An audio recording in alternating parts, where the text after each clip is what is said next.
Vamos a poner en manos de Dios este tiempo. Padre eterno, Señor, en tu nombre estamos reunidos en esta congregación, Señor. Sabemos que en medio de nosotros tú estás, porque tu palabra dice que donde están reunidos dos o más, ahí estás tú, Señor. Y sabemos que aquí estás presente, Señor. Nos reunimos para darte gloria y honra a tu nombre, Señor, alabarte, bendecir tu nombre, Señor, y proclamar tu palabra al mundo.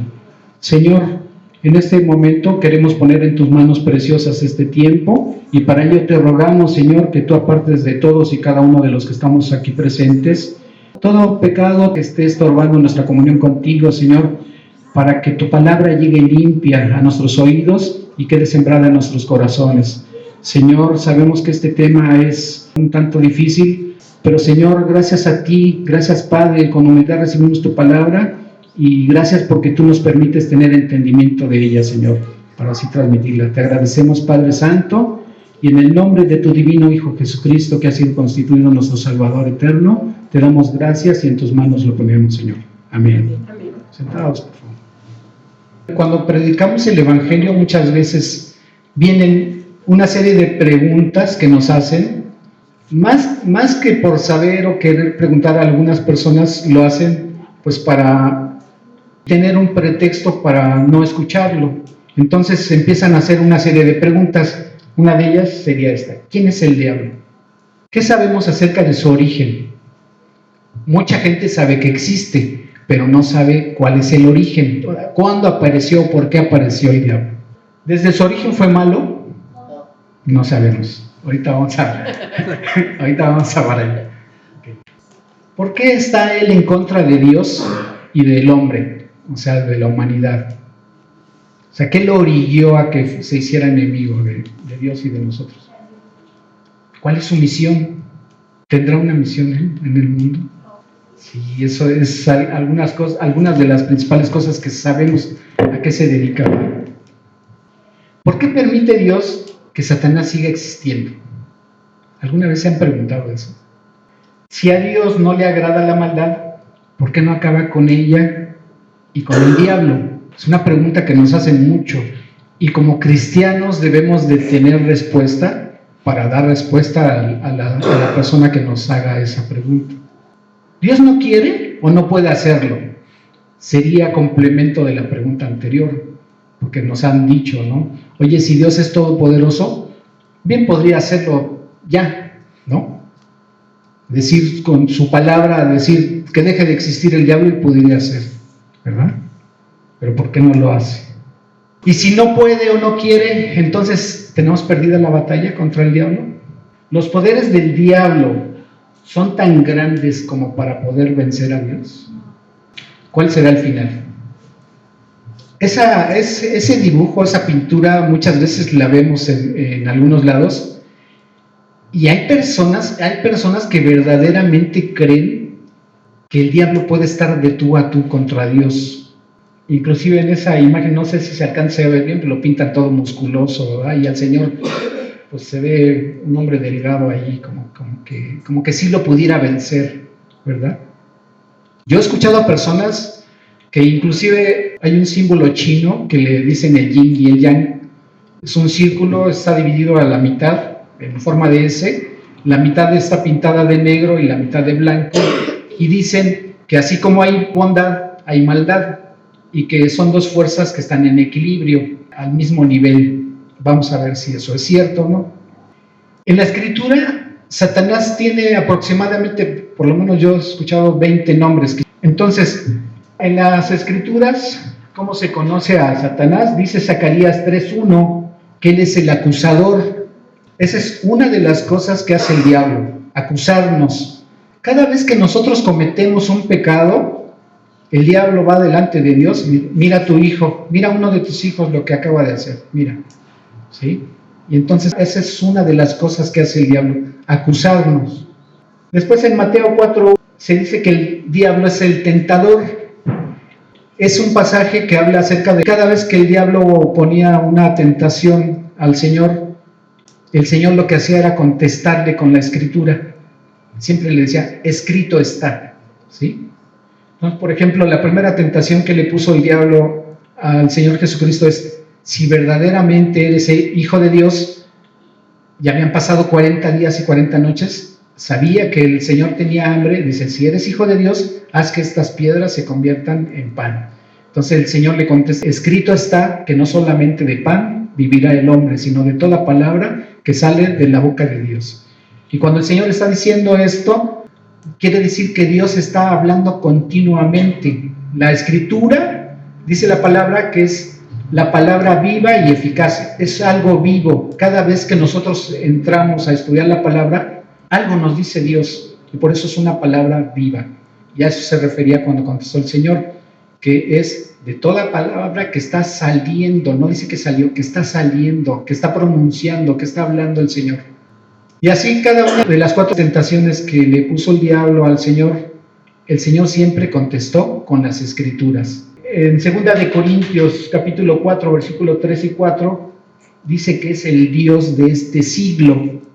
Y cuando dice siglo no se está refiriendo a un periodo de tiempo, se está refiriendo a lo que se vive, a lo que se vive en el mundo, en cada una de las generaciones, ¿sí?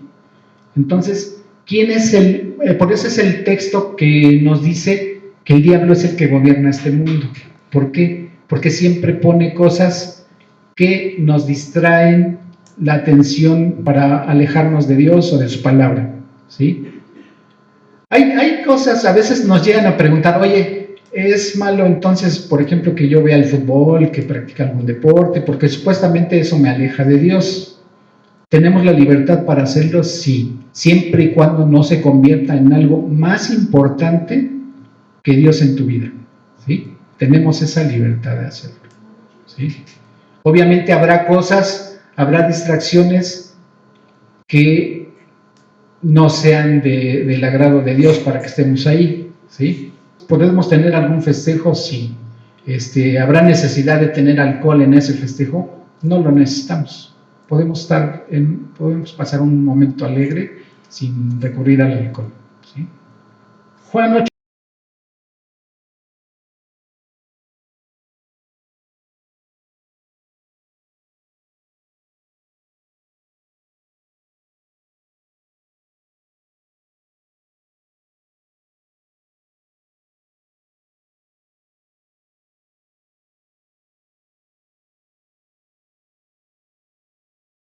.44 dice el Señor que el diablo es homicida y padre de mentira. ¿A qué viene el diablo? A matar, a robar y a destruir. Entonces, una de las cosas que hace el diablo es matar, es homicida. ¿Y por qué padre de mentira?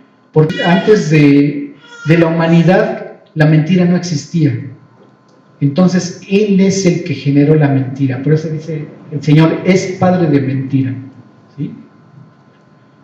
Dice Apocalipsis 12:9 que Él es el gran dragón.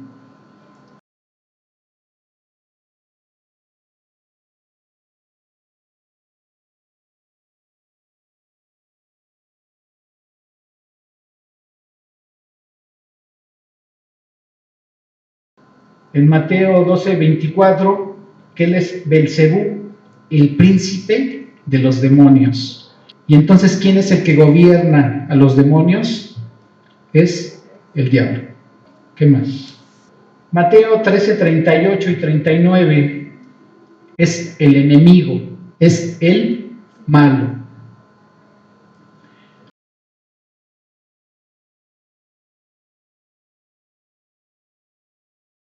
Juan 12:31 otra vez nos vuelve a decir la palabra que es el príncipe de este mundo. El gobernador de las tinieblas, dice Efesios 6:11 y 12.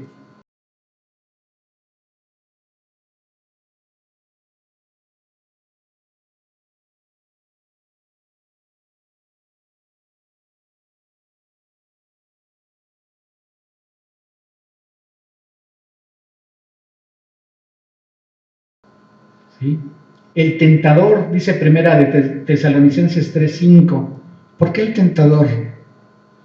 Porque Él es el que nos acerca cosas para que nos orillen a pecar. A veces muchas personas, inclusive en el medio cristiano, decimos, no, pues yo pequé porque el el diablo me orilló a pecar. El diablo no nos obliga, mucho menos Dios, no nos pone en tentación, ¿sí? Entonces, el que peca es uno. Dice la palabra que de su propia concupiscencia.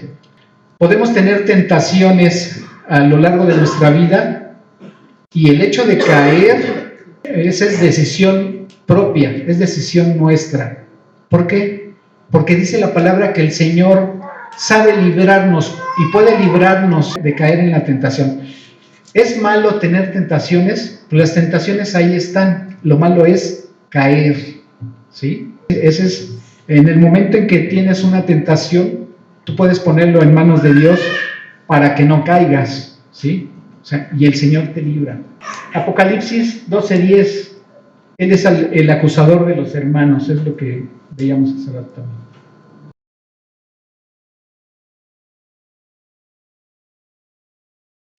Primera de Pedro 5:8, león rugiente, porque dice la palabra que anda como león rugiente, ¿no? Segunda de Corintios 11:3 dice que es la serpiente. ¿Por qué dirá que es la serpiente? ¿Les recuerda eso algo? Paraíso. A ver. Ajá. La tentación. Pero, ¿sería ahí que fue una serpiente o fue Satanás? Fíjense que no, sí fue una serpiente, pero esa serpiente fue movida por Satanás. ¿Por qué? Porque la condenación fue para el animal. Dice la Escritura que la serpiente era una de los animales más astutos de la creación, y entonces por esa astucia Satanás lo utilizó, y entonces por dejarse utilizar la serpiente fue condenada por Dios a que se arrastrara. Pero las palabras que dijo el Señor para condenar y maldecirlo, sí eran contra Satanás, ¿sí? Okay. Apocalipsis 9:11.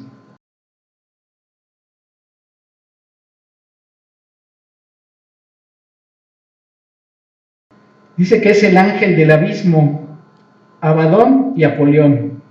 Abadón es una palabra que se deriva del hebreo, y Apolión es una palabra que se utiliza en el griego para referirse al ángel del abismo, por eso tiene los dos nombres, ¿sí? ¿Cuál es el origen de Satanás? Vamos, Ezequiel en el capítulo 28, y aquí hace una mezcla de dos situaciones diferentes. Vamos a empezar a leer desde el versículo 1 para hacer la distinción, porque algunos autores dicen que no se refiere a Satanás, se refiere a un rey. Otros autores defienden la tesis de que sí se refiere a Satanás. Vamos a ver quién tiene la razón.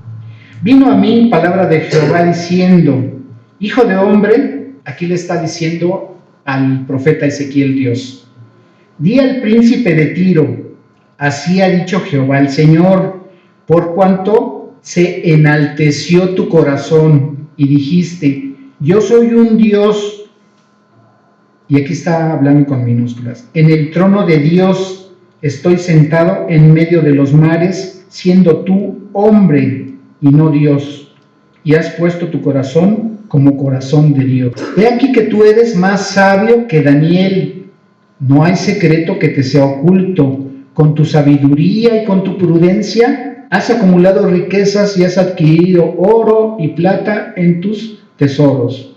Con la grandeza de tu sabiduría en tus contrataciones has multiplicado tus riquezas, y a causa de tus riquezas se ha enaltecido tu corazón. Por tanto, así ha dicho Jehová el Señor, por cuanto pusiste tu corazón como corazón de Dios, por tanto, he aquí yo traigo sobre ti extranjeros, los fuertes de las naciones, que desenvainarán sus espadas contra la hermosura de tu sabiduría y mancharán tu esplendor.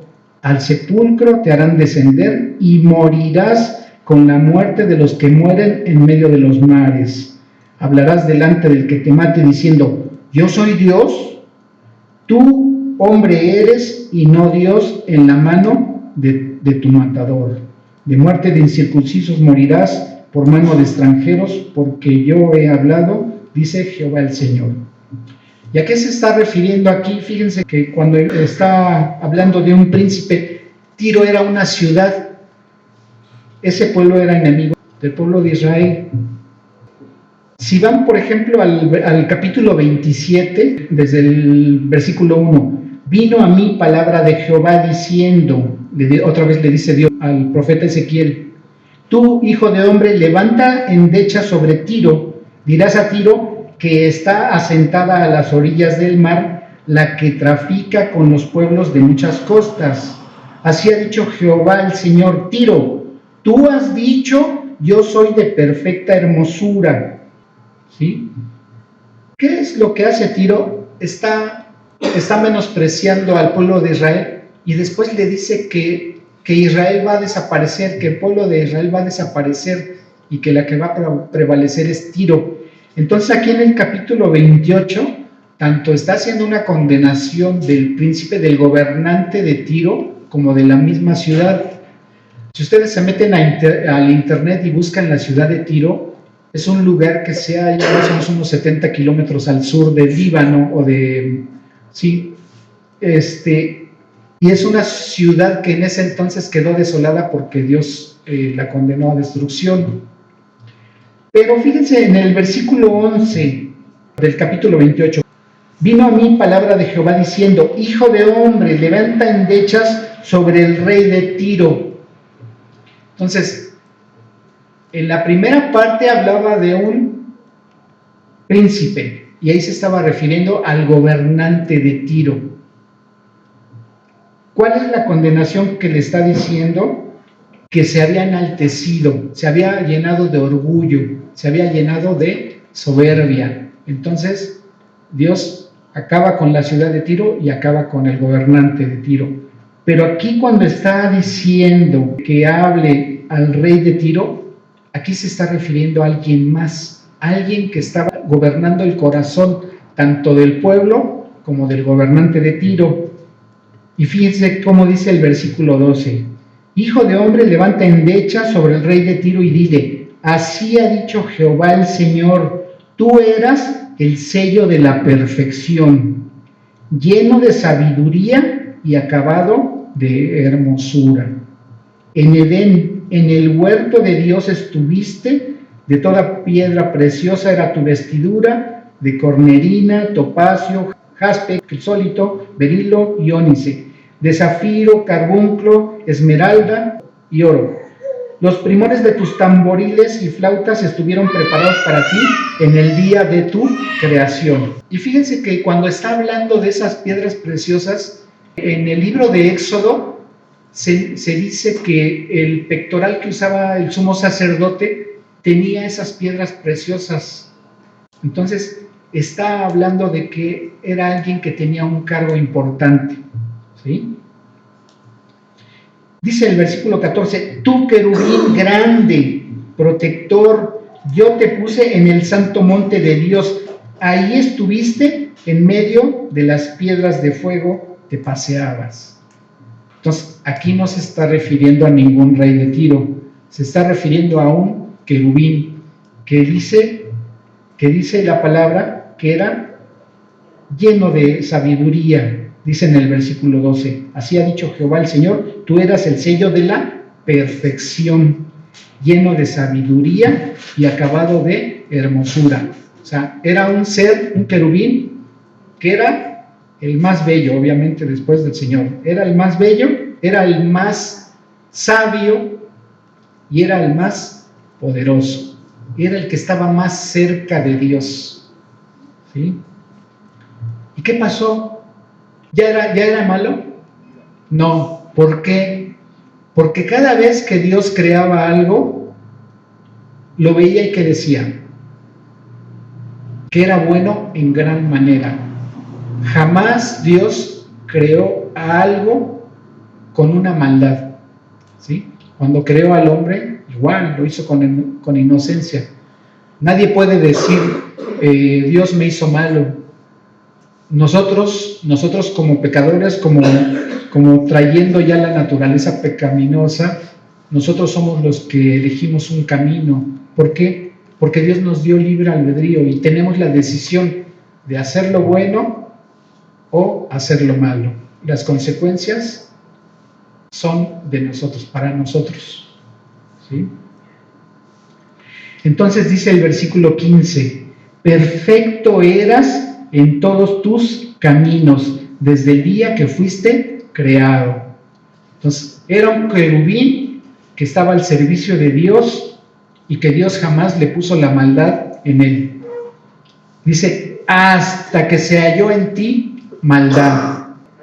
¿A causa de qué se volvió malo? Dice el versículo 16, a causa de la multitud de tus contrataciones fuiste lleno de iniquidad y pecaste, por lo que yo te eché del monte de Dios y te arrojé de entre las piedras del fuego, oh querubín protector. Versículo 17, se enalteció tu corazón a causa de ¿qué? De tu hermosura, corrompiste tu sabiduría a causa de tu esplendor. Yo te arrojaré por tierra delante de los reyes y te pondré para que miren a ti. Con la multitud de tus maldades y con la iniquidad de tus contrataciones profanaste tu santuario. Yo pues saqué fuego de en medio de ti, el cual te consumió y te puso en ceniza sobre la tierra a los ojos de todos los que te miran. Entonces, Satanás era un ser espiritual que Dios lo hizo hermoso, lleno de sabiduría y muy poderoso. Y por allá en alguna ocasión llega a su corazón, yo quiero ser igual que Dios. Y yo quiero estar sentado en un trono así. Se enalteció su corazón, se llenó de orgullo. Un ser que era toda la perfección, obviamente después de Dios, lleno de perfección, lleno de sabiduría, y su pecado fue sentir en su corazón orgullo, soberbia, envidia, porque estaba ambicionando el trono de Dios. Ajá. ¿Y nosotros qué nos podemos esperar? ¿Verdad? Por eso cantamos, yo nada soy, sin Dios nada soy. Oye, entonces, muchas veces también cuando compartimos el Evangelio y decimos, es que Dios ya me perdonó mis pecados pasados, presentes y futuros. Entonces tengo la libertad para pecar. No, porque muchos también dicen, es que ustedes hablan para su conveniencia, ¿no? Como Dios ya te perdonó, entonces eres libre o tienes la libertad para pecar. No, sí, ya sé que me perdonó, pero aunque estén mis pecados perdonados, yo tengo que cuidar mi comunión con Dios. Primera de Juan 1:9. Si confesamos nuestros pecados, Él es fiel y justo para perdonar nuestros pecados y limpiarnos de toda maldad. Pero cuando dice que confesemos nuestros pecados, no está diciendo que le digamos, Señor, perdona mis pecados. O sea, ya pequé y Señor, perdona mis pecados. No, está diciendo que confesemos. ¿Qué es una confesión? Decírselo, decirle qué. El pecado cometido, ¿no? Ajá, exactamente. No decirle, Señor, perdona mis pecados, Señor, hice esto porque pensé, porque dije, porque sentí, porque esto, y por eso reconozco que pequé contra ti. Eso lo sabrá Dios qué pecado cometimos. Sí, claro que lo sabe. Fíjense que cuando pecan Adán y Eva, va el Señor en el jardín del Edén, ¿dónde estás tú? Y le contesta Adán, oí tu voz en el huerto y tuve miedo y me escondí. ¿Y por qué tuviste miedo? ¿Y por qué te escondiste? ¿Y qué hace Adán? ¿Confesó sus pecados? No confesó sus pecados. Le echó la culpa a su mujer. La mujer que tú me diste, me dio del fruto, me dio de comer del fruto. ¿Verdad? Y entonces, ¿qué hacemos muchos? Señores, que tú me dejaste caer. Estaba ahí la tentación y pequé. Señor, me hubieras quitado la tentación. O le echamos la culpa a los demás, ¿no? ¿Verdad? Entonces, esa costumbre se ha quedado para mucha gente, ¿no? Echarle la culpa a los demás de nuestras faltas, de nuestras fallas, de nuestros pecados. Debemos de ser responsables de nuestros actos. Así como tenemos la libertad de decidir, debemos de tener, como dicen por ahí, el valor de estar frente a Dios y decirle: Señor, sí, pequé, hice esto. Porque además, si no se lo decimos, el Señor lo sabe. Pero es mejor restablecer nuestra comunión. Si Él lo sabe, pues ¿para qué le vamos a ocultar algo que Él sabe, ¿no? Es como cuando sabemos qué hizo uno de nuestros hijos. ¿Qué hiciste? Pero no le estamos preguntando que nos diga porque no sabemos. Queremos que nos diga, que Él reconozca en qué falló, qué hizo. ¿Para qué? Para que no lo vuelva a hacer, ¿no? ¿Verdad? Ajá. Ese es el punto. ¿Sí? ¿Todos pecamos? Claro que sí, todos pecamos. Sucede en muchas ocasiones, porque también podemos tomar versículos de la Escritura y decir, bueno, pero ¿por qué aquí no lo hizo? Recordamos el pasaje de la mujer adúltera, en uno de los evangelios, y llevan los fariseos a la mujer. Esta mujer pecó, ¿a qué se hace acreedora?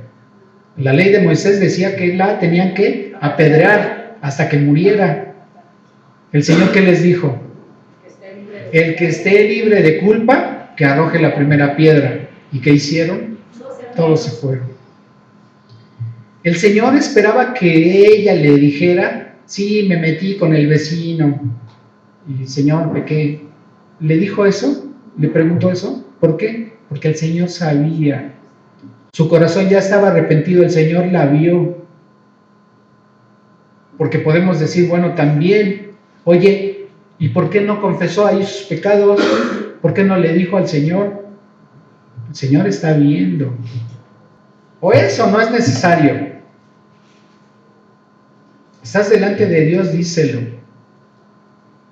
Oye, pero es que no me dijo en qué pecó. O sea, ¿cómo sé que ya se arrepintió? ¿Cómo voy a perdonar? ¿Y cómo sabemos que no lo está haciendo? Dios sabe. ¿Y qué dice la Escritura? ¿Cómo nos podemos dar cuenta de eso? Dice la palabra: por sus frutos los conoceréis, ¿no? Porque ¿de qué me serviría que alguien me dijera: sí, hice esto, y mira, no, sí se arrepintió, y me dijo, me contó todo, me platicó todo su pecado? Yo creo que sí se arrepintió. Y si no hay cambio, entonces, ¿qué frutos hay de arrepentimiento, no? Oye, y todos los que se hicieron demonios, ustedes saben que son ángeles. ¿Cómo los convenció el diablo? ¿Cómo se hicieron? La Escritura no nos dice, pero podemos sacar algunas conclusiones de los mismos textos que nos da la palabra. Por ejemplo, en Mateo que leíamos, cuando el Señor dice que Él es padre de mentira. Aquí en la tierra fue el primero que mintió cuando tentó a Eva. Pero ¿cómo es que pudo haber sido? ¿Los ángeles tendrán sabiduría? ¿Serán seres inteligentes? Claro que sí. Pero Dios no los hizo malos. Es muy probable que el diablo, aprovechándose de la inocencia de los ángeles, hubiera conspirado contra Dios. Dios quiere esto, quiere hacer aquello. ¿Sí? De alguna manera, Él sembró dudas y sembró confusión a muchos ángeles allá. Alguien preguntaba: oye, ¿y por qué no acabó Dios con el diablo ahí mismo? ¿Sabes que ahorita te vas a morir? ¿Por qué no lo pudo haber hecho? Fíjense la sabiduría de Dios. Si Dios hubiera acabado con Satanás allá en el cielo, muchos ángeles hubieran pensado mal de Dios. Hubieran dicho: híjole, Lucifer o el Lucero, que era el nombre que tenía antes, tenía razón, Dios es así, no es Dios como nosotros pensábamos que era. Y más se hubieran rebelado. Pero entonces Dios sigue viendo otros propósitos, ¿sí? Dios sabía que nos iba a crear. No fue una decisión que tomó en ese momento. Dios no hace las cosas, híjole, no me resultó el plan A, ahora voy a hacer el plan B. Dios no trabaja así. Dios, ¿por qué? Porque si no, no sería Dios. Dios lo sabe todo. Y sabe el pasado y sabe el presente, pero también sabe el futuro, ¿sí? Entonces, tenía que sacarlo de ahí, porque en donde Dios mora no puede existir la maldad. Tenía que sacarlo de ahí. Y entonces es arrojado a la tierra. Oye, ¿y por qué lo mandó para acá? Para que aquí hiciera todo su desorden. Se han preguntado, sí, ¿verdad? Pues, ¿qué creen? Que sí. Y entonces podemos decir que Dios es malo. Oye, Señor, lo hubieras mandado a Júpiter o no sé, a otra galaxia, ¿no? Muchas personas a veces dicen, o las filosofías se preguntan por qué la existencia de la humanidad, ¿no? ¿Y a dónde se dirige la humanidad? ¿Por qué fue creada la humanidad? Dios quería tener su creación, Dios quería tener sus criaturas, pero en una armonía con Él, en una convivencia con Él. Oye, ¿cómo lo sabes? ¿Cómo sabes que Dios quería morar con sus criaturas? Porque así lo hizo en un principio. Porque así era en un principio. En el jardín del Edén dice la Escritura que Él se paseaba, Él estaba, Él hablaba con ellos, Él tenía una comunión directa con ellos, ¿sí? Esa era la convivencia que Él quería tener con sus criaturas.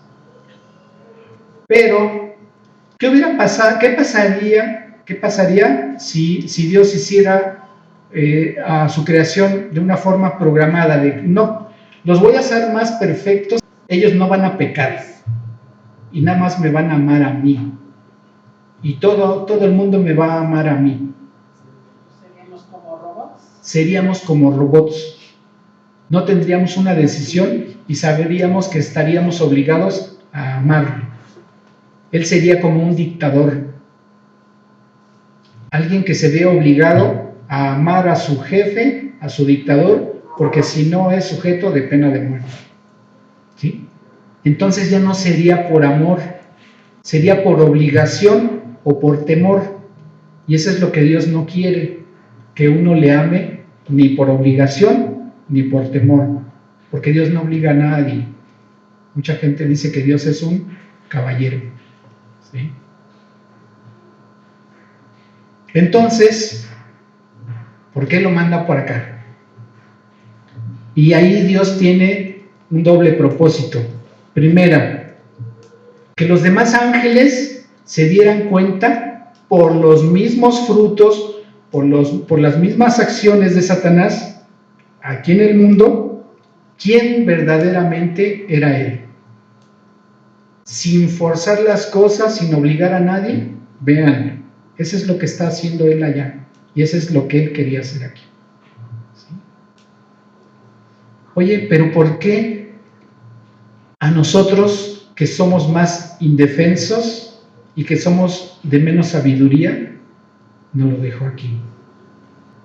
Porque Él quería demostrarle a Satanás que seres inferiores a Él, con menos sabiduría, podían amarle a Él de manera espontánea, sin tener obligación de amarle.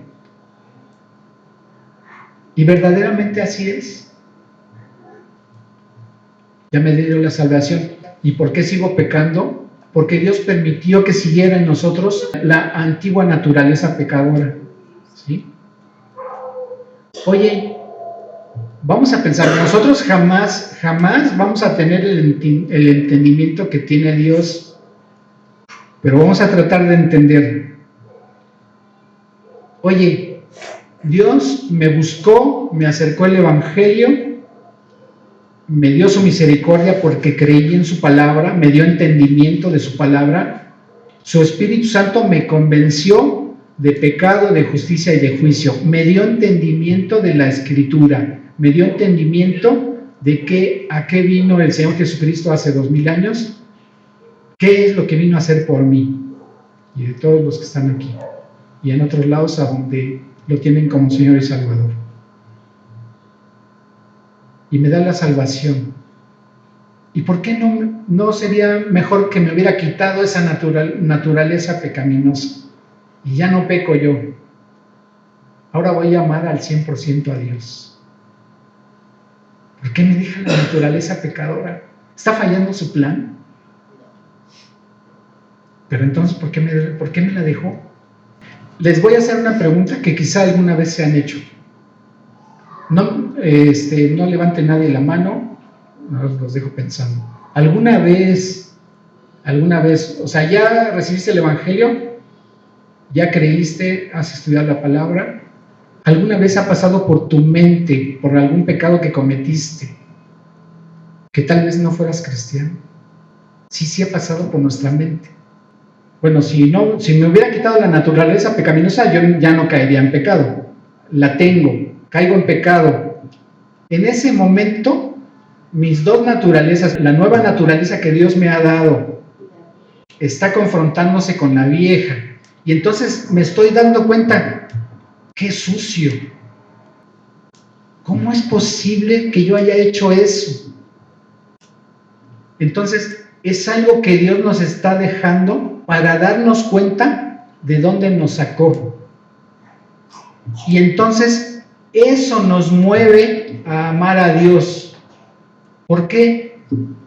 Porque estando muertos en nuestros pecados, nosotros teníamos la condenación eterna.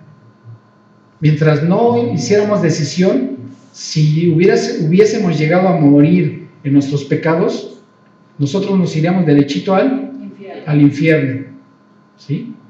Pero entonces Dios nos da la oportunidad, mira, ve, date cuenta, es como verte al espejo, ¿sí? Así de sucio, así como quedaste ahorita con lo que hiciste, estabas peor de sucio de cuando te rescaté. Y esa es una de las explicaciones que yo veo, porque sí también pasaba por mi mente. ¿Seré salvo? No seré salvo, Señor, pero es que tú me redarguyes. Y si me redarguyes es porque estás en mí, es porque tengo tu espíritu, si no, no lo tuviera. Una persona que cae en pecado tras otro, su corazón ya está endurecido, que ya no tiene discernimiento de su conciencia. Acuérdense que las personas que no tienen la palabra, ¿quién los acusa? Su conciencia y la ley escrita que está en sus corazones, dice la palabra. Pero ellos, un delincuente o una persona que está continuamente en pecado, ya está endurecido su corazón, ya no tiene entendimiento de la palabra. Ajá. Entonces no se puede dar cuenta. Se oye a veces de delincuentes que se persignan para ir a robar o se meten a una iglesia para que... Y los vemos, porque se suben al micro y se persignan y porque según ellos están trabajando, ellos no están haciendo mal, según el concepto de ellos, no están haciendo nada malo, ellos están trabajando. A ese grado está endurecido su corazón, ¿sí? Vamos al capítulo 7 de Romanos. Fíjense, ¿ustedes creen que el apóstol Pablo haya pecado? Pero fíjense qué dice, capítulo 7 a partir del versículo 14. Me dicen cuando ya estén ahí. ¿Ya? Ok. Versículo 14. Porque sabemos que la ley es espiritual, mas yo soy carnal, vendido al pecado. Porque lo que hago no lo entiendo, pues no hago lo que quiero, sino lo que aborrezco, eso hago. Y si lo que no quiero, eso hago, apruebo que la ley es buena. De manera que ya no soy yo quien hace aquello, sino el pecado que mora en mí. Yo sé que en mí, esto es en mi carne, no mora el bien, porque el querer el bien está en mí, pero no el hacerlo. Porque no hago el bien que quiero, sino el mal que no quiero, eso hago. Y si hago lo que no quiero, ya no lo hago yo, sino el pecado que mora en mí. Así que queriendo yo hacer el bien, hallo esta ley, que el mal está en mí, ¿Dónde? En mi carne. ¿Sí? Entonces, Él se dio cuenta también de eso. ¿Sí? O sea, nuestra naturaleza pecaminosa nos jala a cometer pecado, a hacer lo que Dios nos dice que no hagamos. Por eso nosotros decimos que la Escritura nos dice que la salvación no se pierde. ¿Por qué? Porque no es algo que depende de nosotros. La salvación nos la dio el Señor Jesucristo cuando creímos en Él y en el sacrificio que Él hizo en la cruz del Calvario por nosotros. Entonces, si la salvación dependiera de nosotros, nosotros estaríamos así, como haciendo corto. Ya perdí la salvación, me pongo a cuentas, ya la tengo otra vez. Ya pequé otra vez perdí la salvación. ¿Sí me explico? Entonces, la salvación no se pierde. Lo que se pierde es la comunión. Y esa comunión que debemos de tener con Dios es la que tenemos que estar restableciendo. ¿Cómo? Primera de Juan 1:9. Eso es lo que confesando nuestros pecados a Dios. Dios no nos prohíbe textualmente muchas cosas, ¿no? Textualmente no nos prohíbe. Pero su Espíritu nos debe estar redarguyendo. A Dios le agradaría que estuvieras haciendo esto. A Dios le agradaría que estuvieras en este lugar.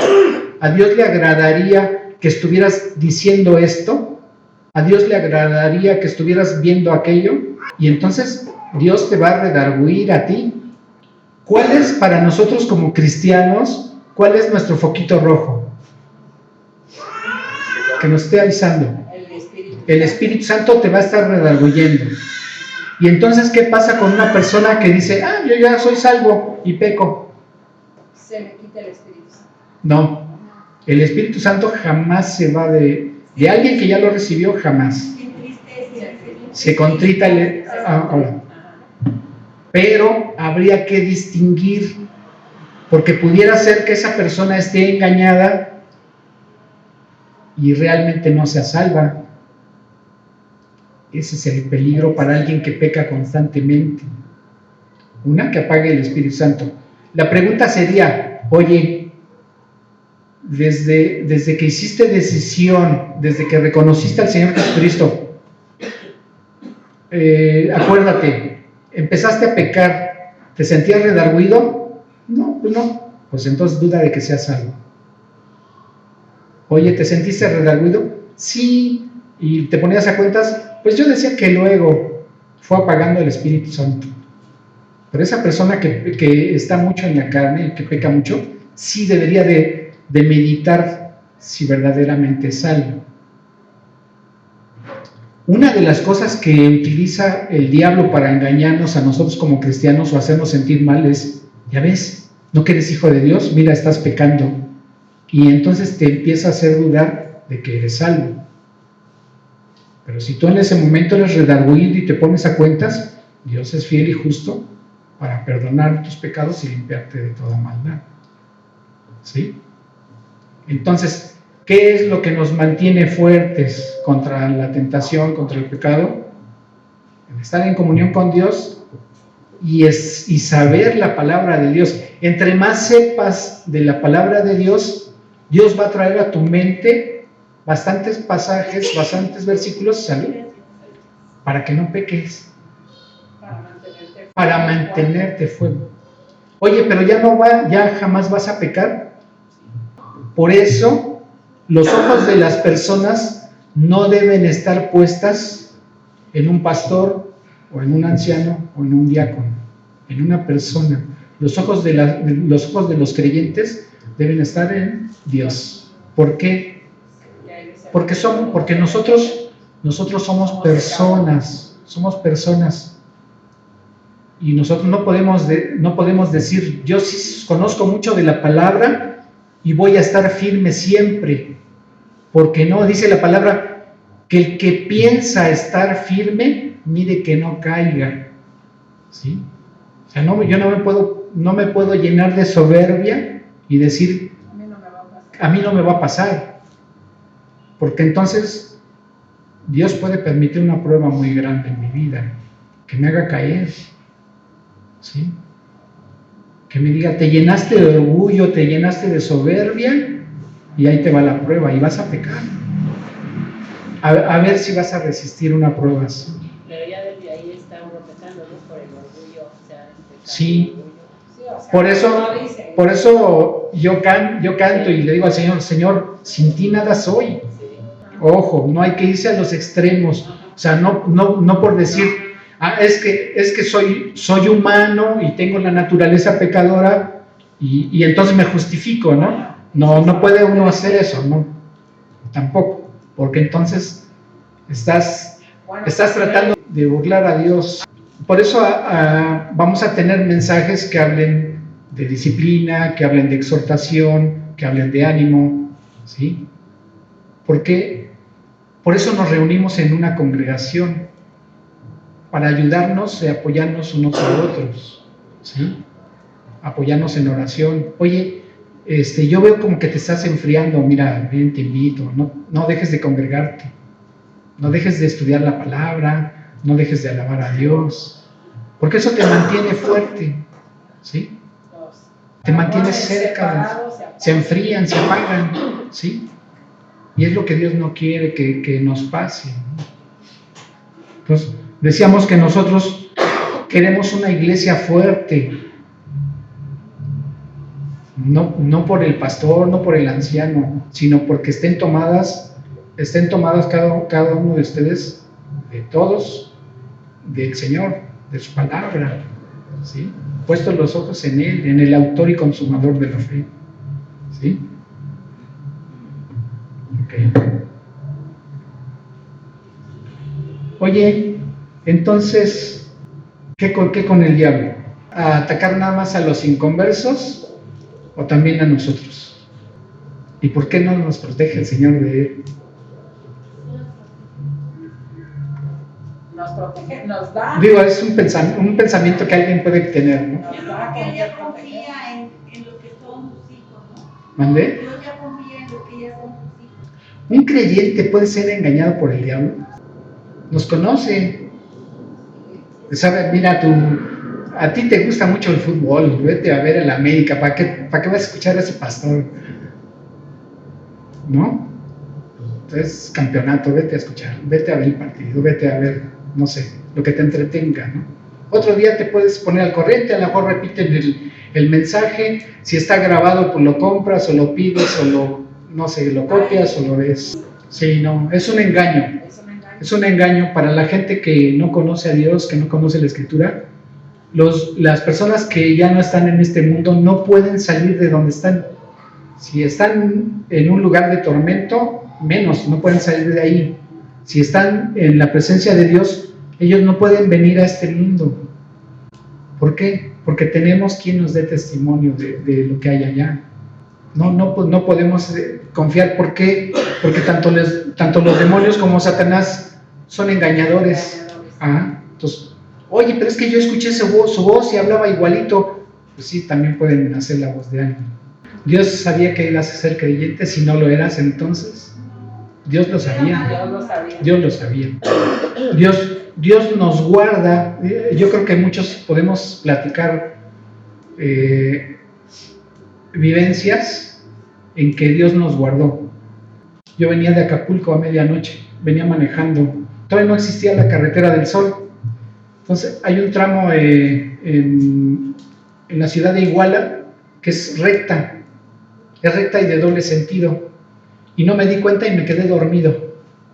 Me quedé dormido en el volante y venía yo solo. Y en eso sentí una luz, pero muy fuerte, que llegó a mis ojos y el sonido pues del tráiler que me pitó. Y lo único que hice fue el volantazo. Sí me movió el aire del tráiler, me movió el carro, ¿no? Pero ya no me pasó encima. Entonces, ¿quién me guardó ahí? Solamente Dios. Y no era yo creyente. Pero ahora le doy gloria a Dios porque sé que Él me guardó. Él sabía que un día iba a estar aquí. Yo no lo sabía, pero Él sí. Entonces, sí, muchas veces Él ha guardado a personas que Él sabe que le van a creer. ¿Qué es lo que debe estar cuidando el creyente que está oyendo a un pastor o a un diácono o a un anciano predicar la palabra? que siempre tenga fundamento bíblico. Si no tiene fundamento bíblico, cuidado, porque puede ser un falso maestro, ¿sí? La Escritura dice, probad los espíritus para saber si son de Dios. O sea, lo que yo estoy hablando tiene que ser constatado con la palabra, si no, no tiene fundamento, ¿sí? Y no nada más a nosotros, sino a lo que oímos allá afuera, lo que vemos en internet. En internet hay como cosas buenas, como cosas que son de tropiezo, como cosas que no tienen fundamento bíblico. Entonces debemos ser cuidadosos. Oye, es que a mí me gusta comprar libros cristianos, me voy a una librería cristiana y veo, este título está bien.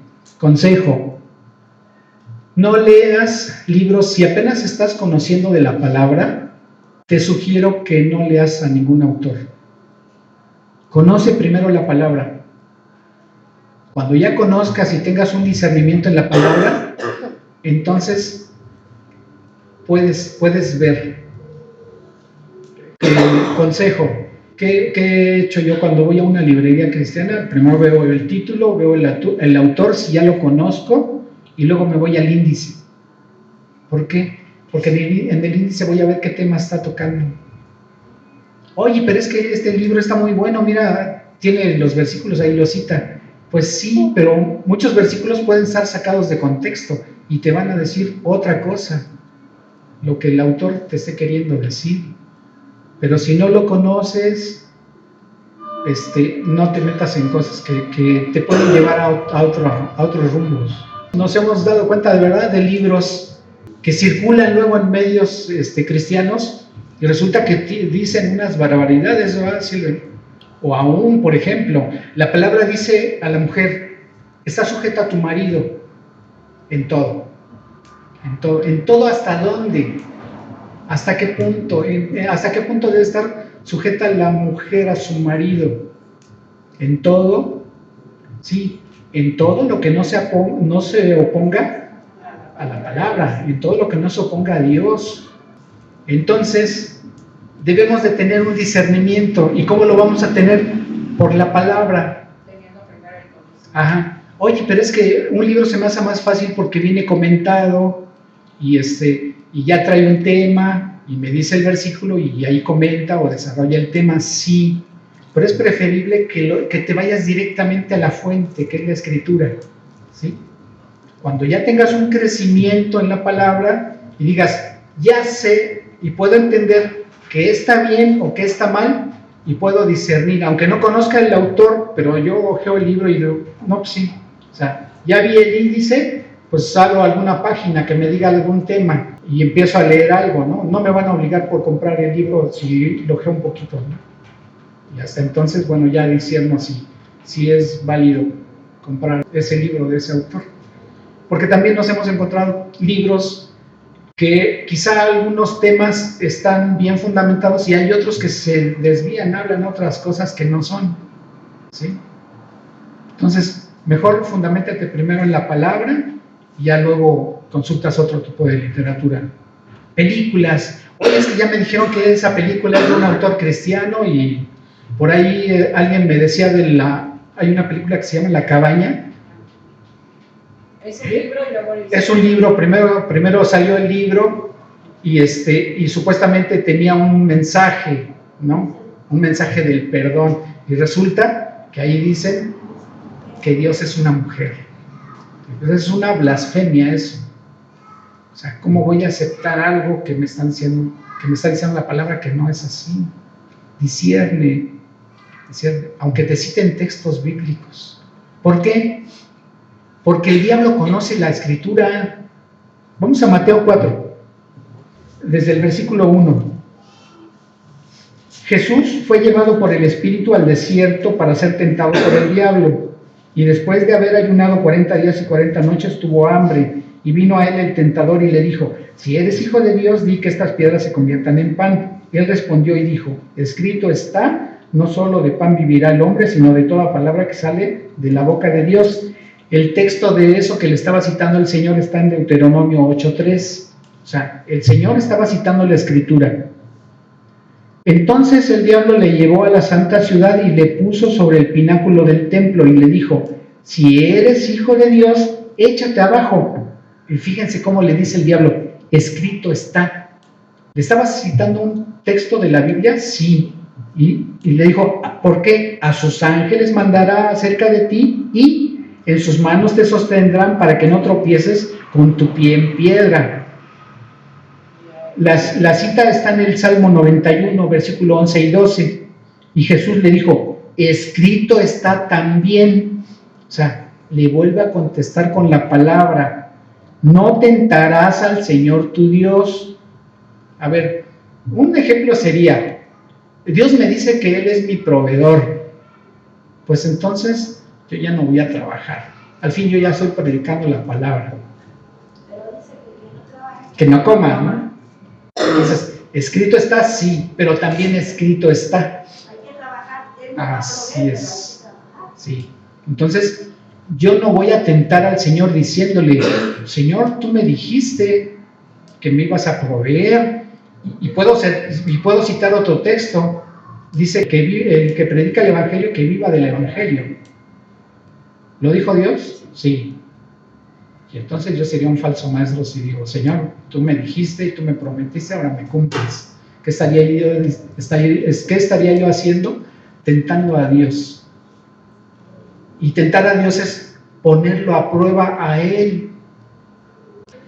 Cuando Dios saca de la esclavitud al pueblo de Israel de Egipto, puras quejas del pueblo contra Moisés, y en realidad no eran contra Moisés, eran contra Dios. Es que tú nos sacaste de ahí para que viniéramos a morir aquí al desierto, y allá comíamos carne y estábamos muy bien a todo dar, trabajando haciendo ladrillos. Y nunca les faltó comida, y aquí nos trajiste a morir, Moisés. Queremos carne, ya no queremos maná, queremos carne. ¿Qué hicieron? Tentaron a Dios. ¿Y el Señor les mandó carne? Sí. ¿Pero qué pasó? Muchos se murieron ahí por haber tentado a Dios. Entonces, nuestra defensa contra el diablo, siempre la Escritura, siempre. A lo mejor no me acuerdo de la cita, a lo mejor no me acuerdo del libro, pero me acuerdo que lo dice la palabra, pues lo puedo citar. Dios dice esto. No me acuerdo, bueno, pues me voy a la concordancia y lo busco, ¿no? ¿Sí? Son ayudas que nos da la palabra. ¿Sí?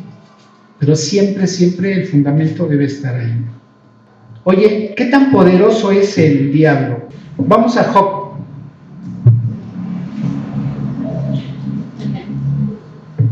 Job en el capítulo 1, a partir del versículo 6, dice la palabra: un día vinieron a presentarse delante de Jehová los hijos de Dios, entre los cuales vino también Satanás. Y dijo Jehová a Satanás: ¿de dónde vienes? Respondió Satanás a Jehová: de rodear la tierra y andar por ella. Y Jehová dijo a Satanás: ¿no has considerado a mi siervo Job, que no hay otro como él en la tierra, varón perfecto y recto, temeroso de Dios y apartado del mal? Respondiendo Satanás a Jehová, dijo: ¿acaso teme Job a Dios de balde? Entonces, Job era un varón que Dios había bendecido mucho. Y cuando llega a reportarse Satanás delante de Dios, le dice: ¿de dónde vienes? ¿Qué le contestó? Dice: de rodear la tierra y andar por ella. ¿Qué me dice este texto? Fíjense, ahorita no estoy. ¿Ahora dónde estoy? ¿Estoy en los dos lados? No. No, pues estoy aquí o estoy allá. Aquí. Fíjense. Satanás dice que andaba rodeando la tierra y de andar por ella. Hacía las dos cosas. No, o hacia una o hacia la otra. Ajá. Entonces, ¿Satanás es omnipresente? No, ok. A ver. Entonces, la mayoría de los cristianos no podemos decir: Satanás me tentó, porque ¿cuántos millones de cristianos somos? ¿Sí? O tienta a uno o tienta a otro. Pero fíjense, voy a dos cosas. Este pasaje nos sirve para dos cosas. Una, para ver, la Escritura me está diciendo que Satanás no es omnipresente, no está en todos lados. ¿De quién se va a ocupar Satanás? De los hijos de Dios. ¿De todos? ¿Pero de todos? No se puede dedicar con todos. Entonces, ¿a quién va a atacar? ¿Al que está más agarrado de Dios o al que comparte más la palabra? Es el que le va a pisar los callos. Las congregaciones, me refiero a los que se congregan, ¿qué tienen que hacer? Estar unidos. Hay un mandamiento que Dios dice, Orar por Primera de Tesalonicenses 5:17, orar en todo tiempo, ¿no? Okay. Entonces, la congregación, o sea, el pastor, el anciano o el que predique, comparte algo que Dios le dio, ¿sí?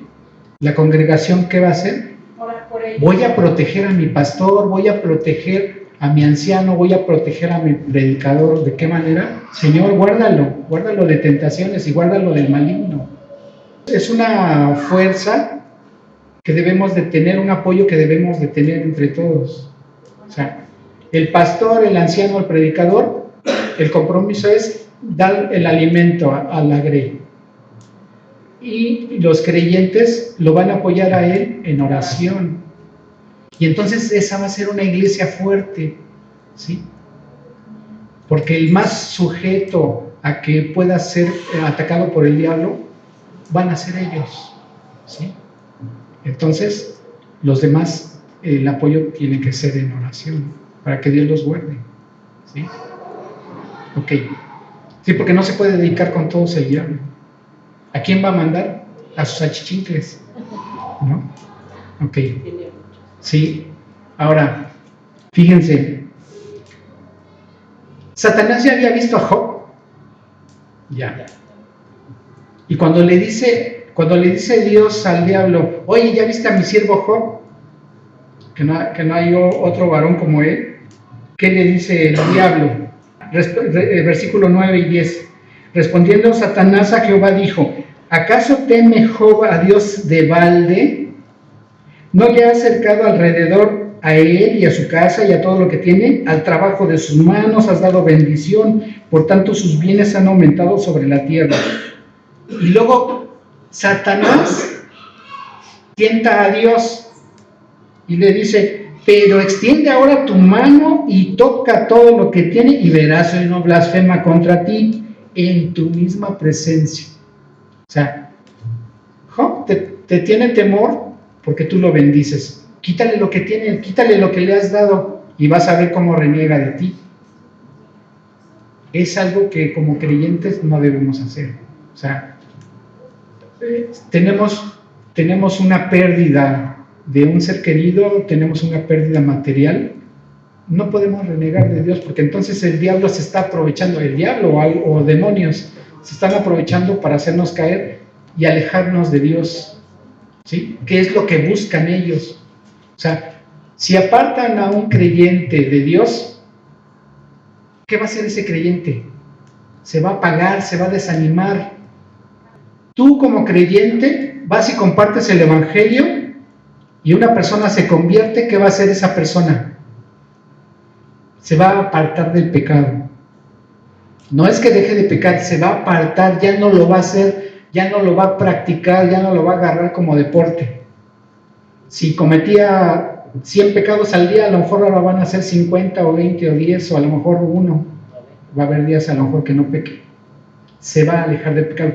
Entonces, el cristiano de esa manera participa, y de esa manera participa el Espíritu Santo contraatacando el pecado. Por eso tiene que ser quitado, ¿sí? Ahorita es esa lucha, es esa contención. El Espíritu Santo está deteniendo el pecado a través de ¿qué? Del cuerpo de Cristo, que es la iglesia, que son los creyentes, ¿sí? Entonces, ¿cuál es la misión de Satanás? Enfriar a los cristianos, acabar con las cabezas, que son los pastores, los ancianos y los que predican la sana doctrina, porque entonces se apagan los demás. Eso es lo que está haciendo, ¿sí? ¿De qué manera se mete a las congregaciones de sana doctrina? Pues para distorsionar la alabanza. Comentábamos hace unas semanas, ¿no? O sea, veíamos un cántico que no dice nada, no tiene ninguna bendición, no tiene ninguna palabra que alabe a Dios. No estoy diciendo que sea malo levantar las manos. Si tú quieres alabar a Dios y levantar las manos, lo puedes hacer, tenemos la libertad de hacerlo, no tiene nada de malo. Me refiero al canto ese que dice, Sí. levanto mis manos. Es que el canto a eso se refiere nada más a la acción de levantar Ajá. las manos, no de alabar a Dios. Y nunca le da la gloria a Dios, nada más dice que cuando se siente mal y levanta sus manos, ya todo cambia, ¿no? Y se siente mejor en que está alabando a Dios. Entonces, a través de ese tipo de cantos, va acabando con la alabanza, con la adoración a Dios. Entonces, no podemos dejar que en las congregaciones de sana doctrina entre ese tipo de cantos. Esa es una. La otra, no podemos dejar que la doctrina, las prédicas con fundamento bíblico se diluyan. ¿Por qué? Porque entonces estamos desnutriendo a la gente, ¿sí? Entonces, todas las prédicas deben de ser de contenido con fundamento bíblico, ¿sí? Entonces, siempre con esas acciones vamos a tener una iglesia fuerte y vamos a seguir haciendo la gran comisión que nos dejó Dios. Okay. Oye, entonces, ya la Escritura me dijo que Satanás no es omnipresente. ¿Qué otra cosa notan aquí en este pasaje? Cuando el diablo le dice a Dios, ve, quítale todo lo que tiene y verás si no reniega de ti. Entonces, el diablo no puede hacer nada por él mismo. Si él fuera igual de poderoso que Dios, ¿ustedes creen que así como es de malo le pediría permiso a Dios?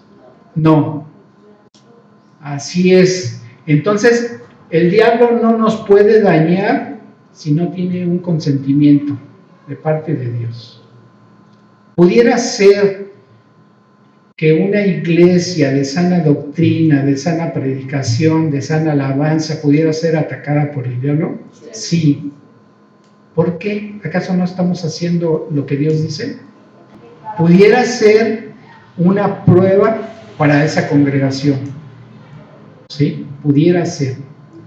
Oye, a lo mejor tienen esa prueba porque están pecando, quién sabe, ¿no?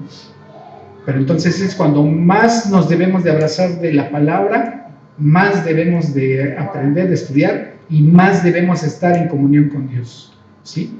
¿Para qué? Para que pasemos esa prueba, ¿sí? Obviamente nadie quiere tener pruebas, ¿no? pero no sabemos, ¿sí? Ok, entonces el diablo no es omnipresente, no es omnipotente, porque no puede hacer algo sin autorización de parte de Dios.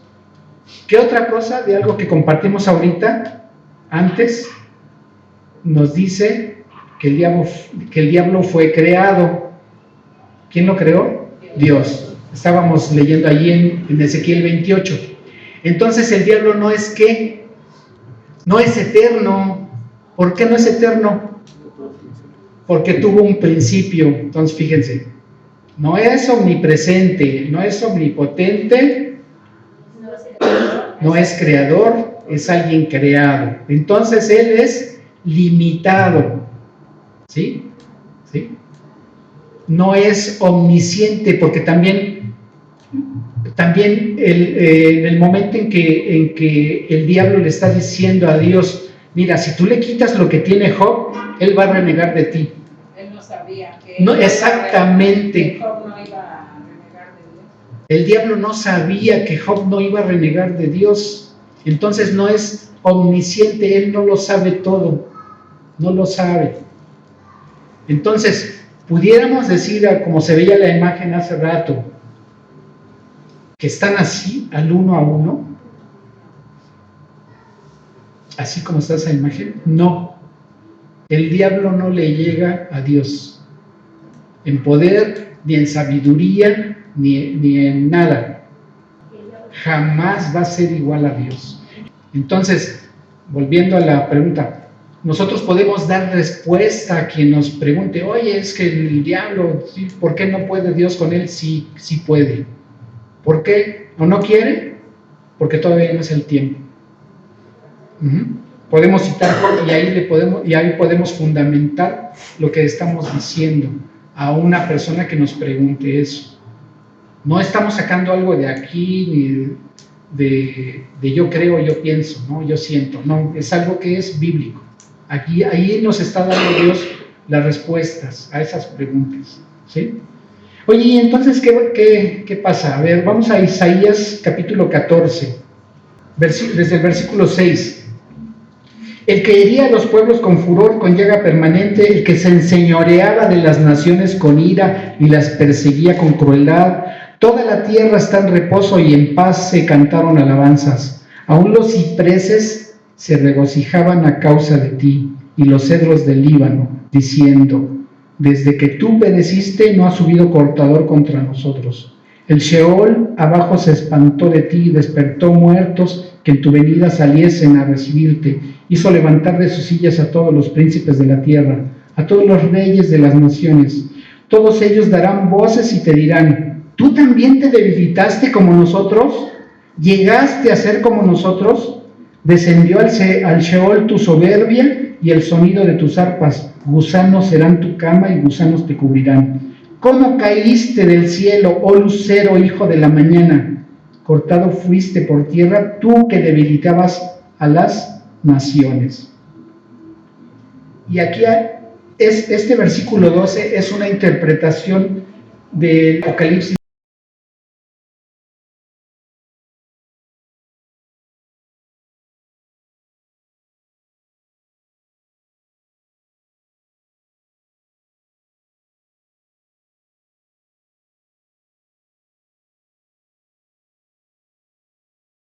Y tú que decías en tu corazón: subiré al cielo en lo alto, junto a las estrellas de Dios, levantaré mi trono y en el monte del testimonio me sentaré a los lados del norte. Los días del diablo están contados. Satanás ya no va a ser más de las suyas.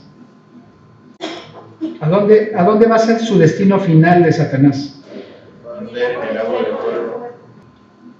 Ve capítulo 20 de Apocalipsis, capítulo 20 en el versículo 10. ¿Ya están ahí? Sí. Dice la palabra: y el diablo que los engañaba fue lanzado en el lago de fuego y azufre, donde estaban la bestia y el falso profeta, y serán atormentados día y noche por los siglos de los siglos. Amén. Ese es el fin de la historia del diablo. ¿Sí?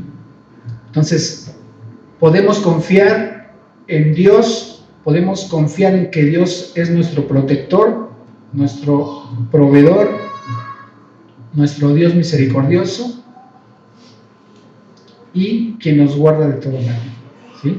Y el diablo no va a poder hacer nada contra un creyente si tiene la protección de Dios. Vamos a orar. Padre eterno, Señor, sabemos que para ti ha sido una adquisición preciosa porque pusiste de por medio tu sangre, Señor Jesucristo, para poder redimirnos. Señor, gloria y honra y alabanza te damos, Padre, porque tú nos permites tener entendimiento de tu palabra. Te damos gracias por el privilegio de que gozamos el tener sana doctrina aquí en esta congregación tuya, Señor. Las ovejas son tuyas. Señor, tú eres el que nos muestras tu verdad en tu palabra y te agradecemos, Padre, por revelarnos estas cosas, Señor, que no son exclusivas, porque tú se las revelas a quien, pues, honestamente se acerca para aprender de ti, de lo que has dejado escrito en tu palabra. Señor, te honramos y alabamos y bendecimos, porque esta revelación que tú nos hace tener confianza, Señor, que ni la sabiduría ni el poderío que tiene Satanás se puede igualar a ti, Señor, porque Él no es como tú. Señor, tú eres el Dios todopoderoso, creador del cielo y del universo, de todo cuanto en ellos existe, y tú lo sustentas con el poder de tu palabra, Señor. Tú nos sustentas a cada día a nosotros con tu Santo Espíritu con el cual hemos sido sellados por ti, Padre eterno. Sabemos que un día estaremos delante de ti y podremos alabarte por toda la eternidad, Señor.